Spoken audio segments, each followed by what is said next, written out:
On les entend presque avant de les voir. Ces vignobles du Beaujolais comptent depuis le début de l'année de nouveaux ouvriers. Alors, si on fait les présentations. Un petit troupeau de 5 cochons.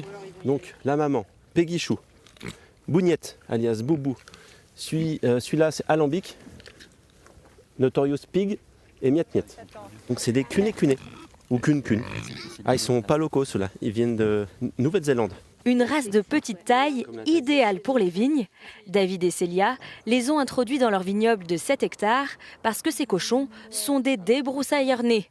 Du début de l'automne jusqu'à l'arrivée du printemps, ils labourent la parcelle 7 jours sur 7 et 24 heures sur 24.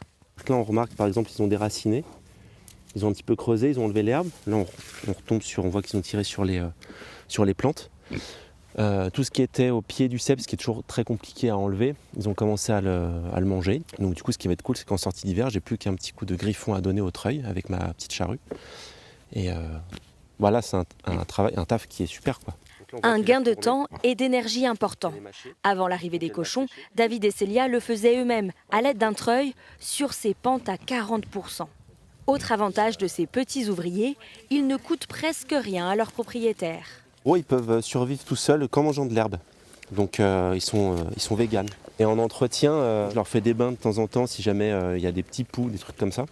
Mais ça coûte vraiment que dalle, hein. Je crois que la lotion c'est 3 € et si on parle chiffres.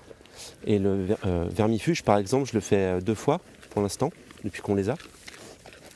Et ça doit coûter pareil 5 balles, enfin un truc... Les cochons fertilisent aussi les sols.